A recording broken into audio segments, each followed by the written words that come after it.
কার্যক্রম শুরুর অপেক্ষায় দুটি নতুন বেসরকারি এয়ারলাইন্স, যাত্রী সেবার মান বাড়ানোর পরামর্শ বিশেষজ্ঞদের।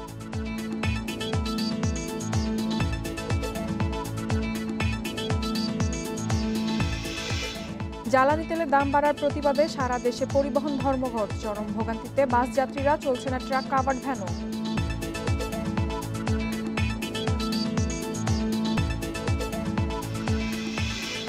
রাজধানীতে নিত্যপণ্যের মূল্য স্থিতিশীল থাকলেও চড়া সবজির বাজার মজুত থাকায় পরিবহন ধর্মঘটের প্রভাব পড়েনি এখনো।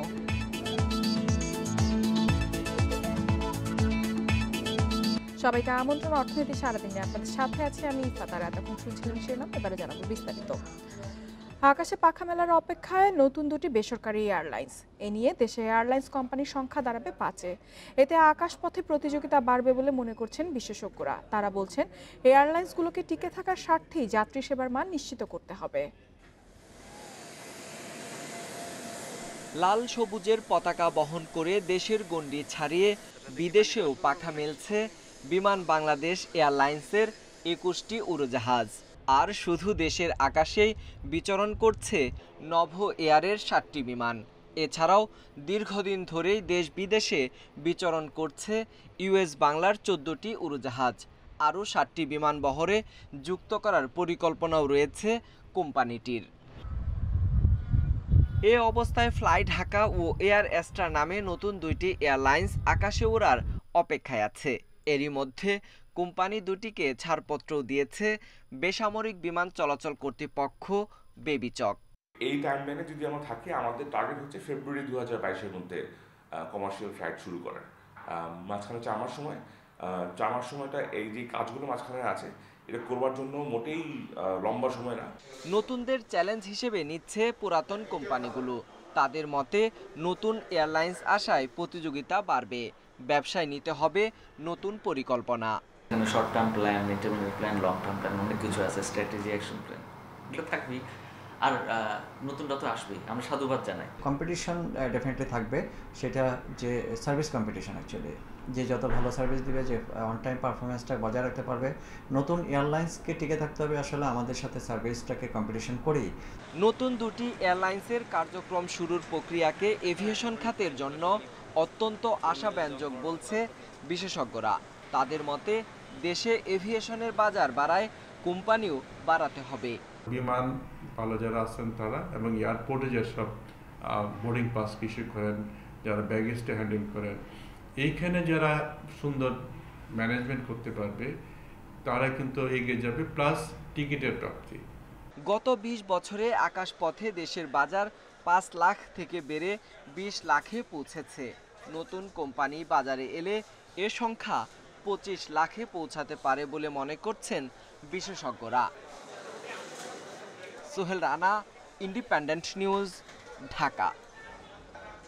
এয়ারলাইন্স খাত নিয়ে আলোচনা করতে আমাদের সঙ্গে যুক্ত হচ্ছেন এভিয়েশন বিশেষজ্ঞ এটিএম নজরুল ইসলাম। নজরুল ইসলাম, আপনাকে স্বাগত জানাচ্ছি অর্থনীতি সারাদিনের। শুরুতেই আপনার কাছে জানতে চাইব, বাজার অনুযায়ী, চাহিদা অনুযায়ী অভ্যন্তরীণ রুটে নতুন উড়োজাহাজ আসার প্রয়োজনীয়তা কতটা আছে বলে মনে করছেন আপনি? আপনাকে ধন্যবাদ। আমি প্রথমেই যে দুটি এয়ারলাইন্সের এনওসি পেয়েছে, ফ্লাই ঢাকা এবং এয়ার এস্ট্রা, তাদেরকেও সাধুবাদ জানাচ্ছি।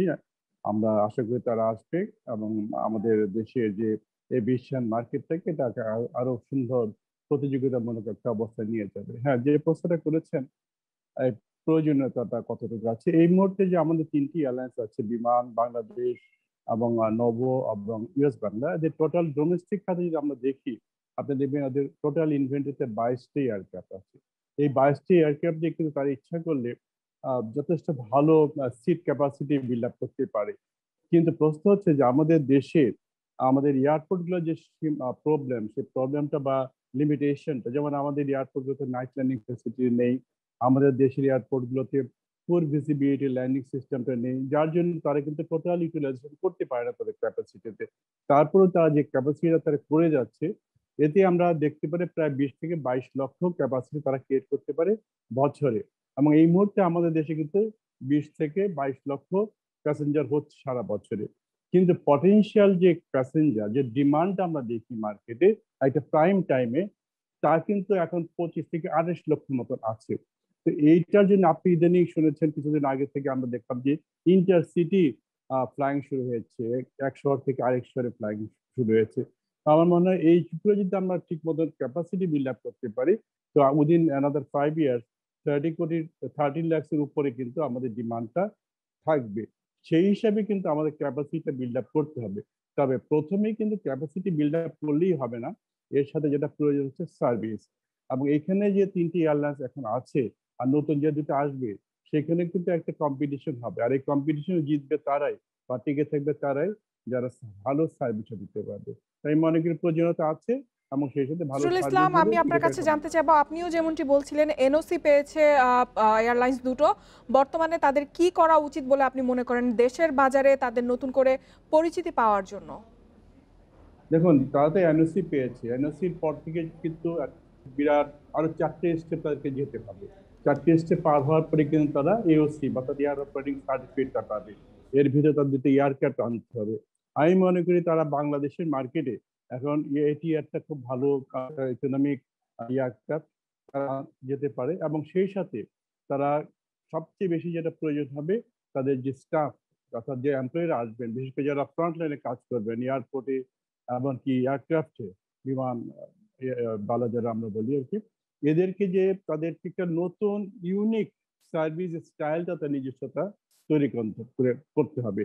এটা যদি করতে পারে, অর্থাৎ একটা প্যাসেঞ্জারের সাথে তাদের সংযোগটা যদি খুব সুন্দরভাবে তারা তৈরি করতে পারে, তবে তারা ভালো করে। আমি এটাই তাদের কাছ থেকে দাবি করবো যেন তারা এই কাজটুকু করেন, যে তারা ভালো সার্ভিস উপহার দিতে পারে।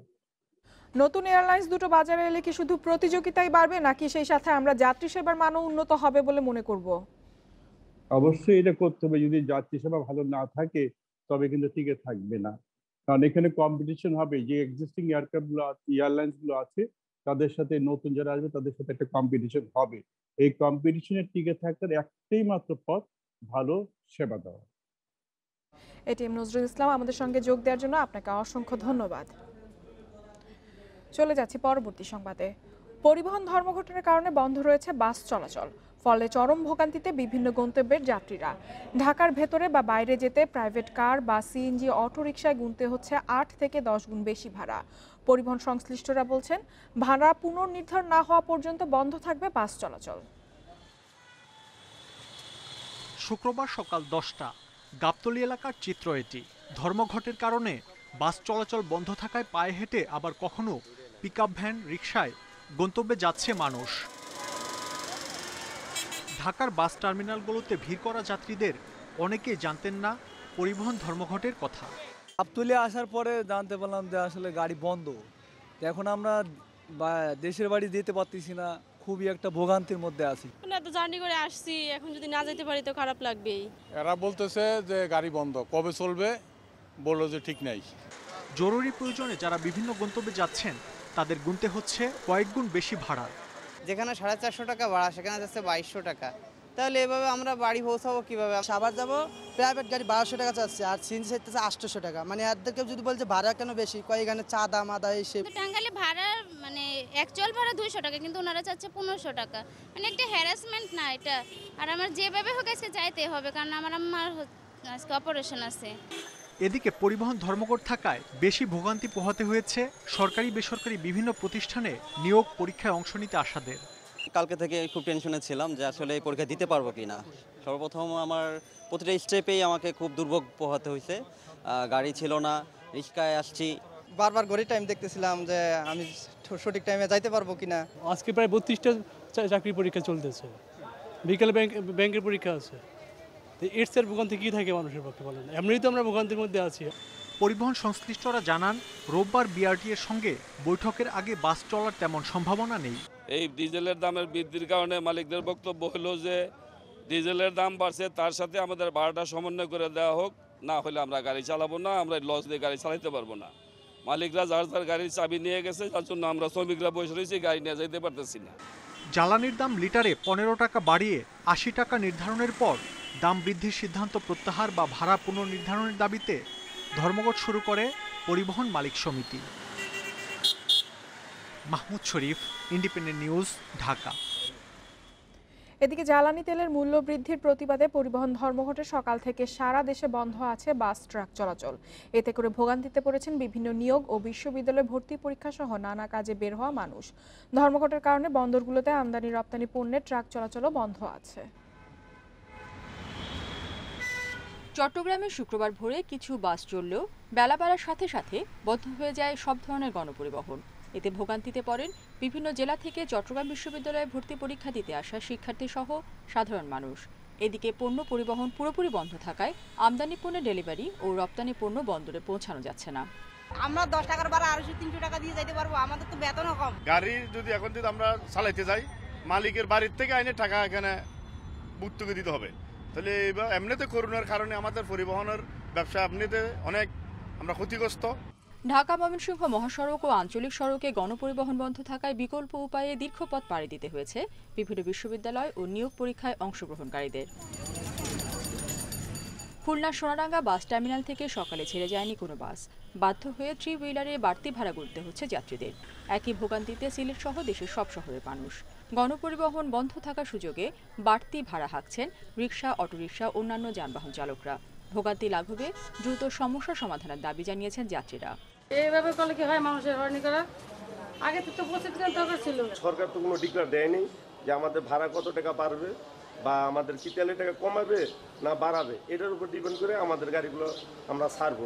রাজশাহী থেকে ছাড়েনি কোনো দূরপাল্লার বাস। এতে চাপ বেড়েছে ট্রেনে। বরিশালে সকাল থেকে যাত্রী ও পণ্যবাহী বাস ট্রাক চলাচল বন্ধ। সব পক্ষের ভোগান্তি বিবেচনায় তেলের দাম পুনর্বিবেচনার দাবি জানালেন পরিবহন নেতারা। হঠাৎ করে আমরা গাড়ি পাচ্ছি না, বিপদে আমরা পড়ে গেছি। রাজশাহীতে পরীক্ষার জন্য আসছে, কিন্তু বাস বন্ধ থাকার কারণে আমাদের অনেক ভোগান্তি হয়েছে। তেলের দাম বৃদ্ধি করে দিল, তাহলে টিকিটের দাম কি হবে? টিকিটের দাম বৃদ্ধি হবে, টিকিটের দাম বৃদ্ধি হলে জনসাধারণের কষ্ট হবে। আমাদের তেলের দাম যেটা ছিল সেটাই বহাল থাক, নাহলে যেরকম ইন্ডিয়াতে 5 টাকা কমেছে আরও কমাক। গণপরিবহনের ভাড়া পুনর্নির্ধারণের বিষয়ে আগামী রোববার বিআরটিএ কর্তৃপক্ষের সঙ্গে পরিবহন মালিক শ্রমিকদের বৈঠকের কথা রয়েছে। রেশমি নন্দী, ইন্ডিপেন্ডেন্ট নিউজ। এদিকে পণ্যের পর্যাপ্ত মজুদ থাকায় পরিবহন ধর্মঘটের প্রভাব এখনো পড়েনি রাজধানীর কাঁচা বাজারে। তবে বিক্রেতারা বলছেন পণ্যবাহী ট্রাক চলাচল দ্রুত স্বাভাবিক না হলে মজুদ কমে বাজার অস্থির হতে পারে। এদিকে বাজারে অন্যান্য পণ্যের দাম স্থিতিশীল থাকলেও চড়া সবজির দাম। লাগামহীন দানের সঙ্গে পাল্লা দিতে পারছে না ক্রেতারা। বাজার নিয়ন্ত্রণে চান কার্যকর পদক্ষেপ। রাজধানীর কাঁচা বাজারগুলোতে শুক্রবার নিত্যপণ্যের সরবরাহ স্বাভাবিক ছিল। ডিজেলের মূল্য বৃদ্ধির প্রতিবাদে পরিবহন ধর্মঘটের প্রভাব দেখা যায়নি। চাহিদা মাফিক পাওয়া গেছে সব ধরনের পণ্য। ব্যবসায়ীরা বলছেন রাতে পণ্যবাহী ট্রাক চলাচলে কোনো সমস্যা হয়নি। তবে শুক্রবার সকাল থেকে চলেনি পণ্যের গাড়ি। ঢাকার বাইরে থেকে পণ্য আসা বন্ধ হলে বাজারে সংকট দেখা দিতে পারে, বাড়বে দাম।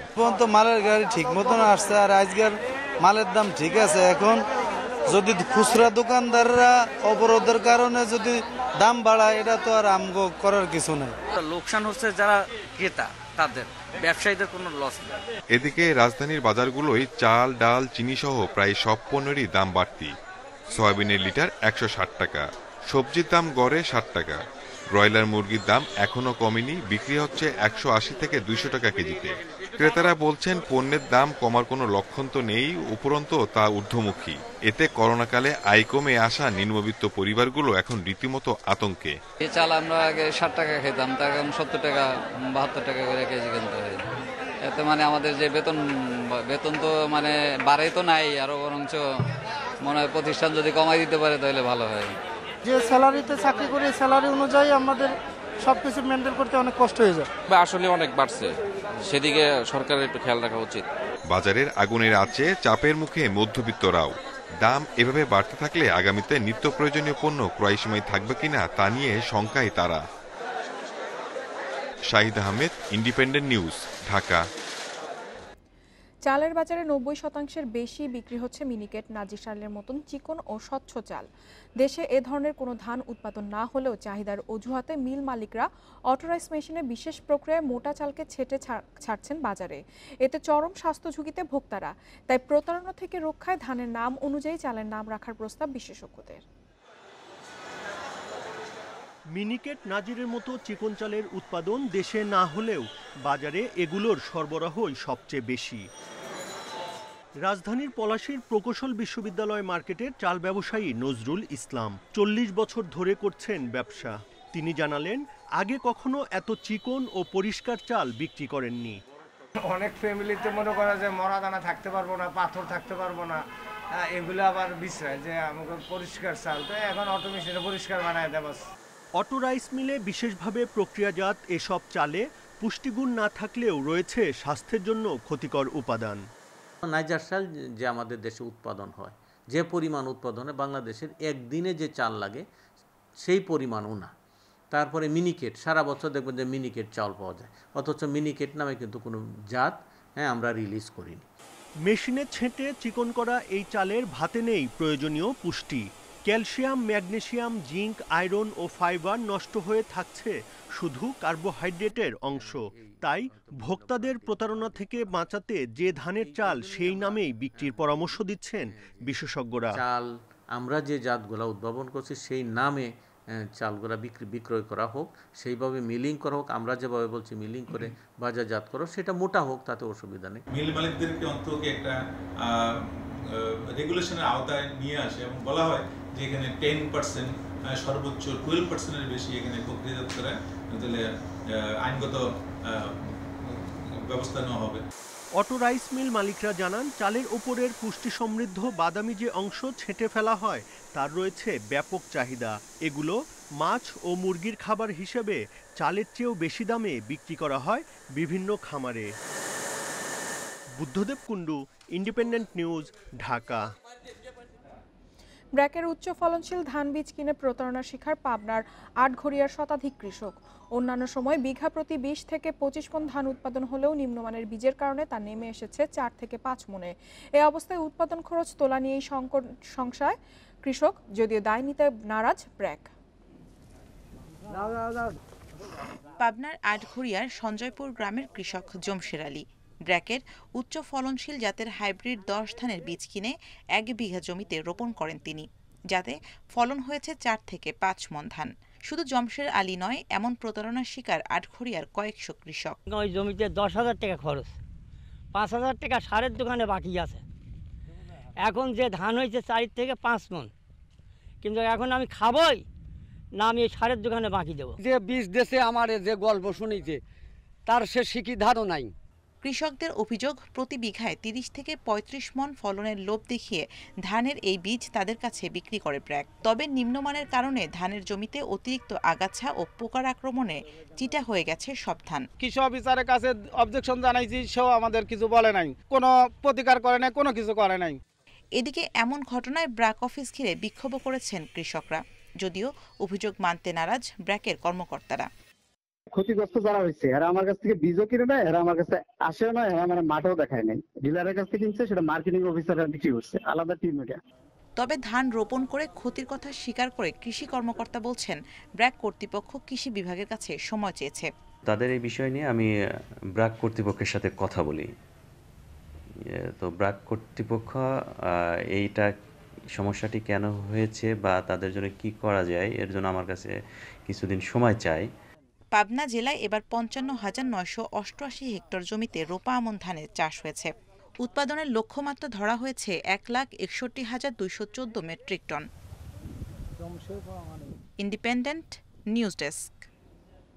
বিশ্বে 1 দশকের মধ্যে খাদ্য মূল্য সর্বোচ্চ পর্যায়ে পৌঁছেছে। জাতিসংঘের খাদ্য ও কৃষি সংস্থা এই তথ্য জানিয়েছে।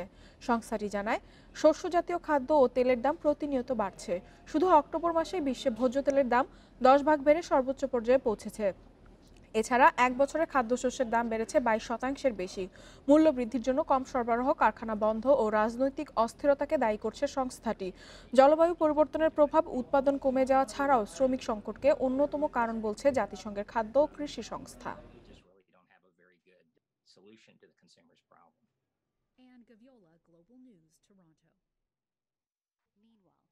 আর এই ছিল অর্থনীতি স্বাধীনের আজকের আয়োজনে। ইন্ডিপেন্ডেন্ট টেলিভিশনের সব খবর আরও জানতে চোখ রাখুন ফেসবুক, ইউটিউব এবং টুইটারে।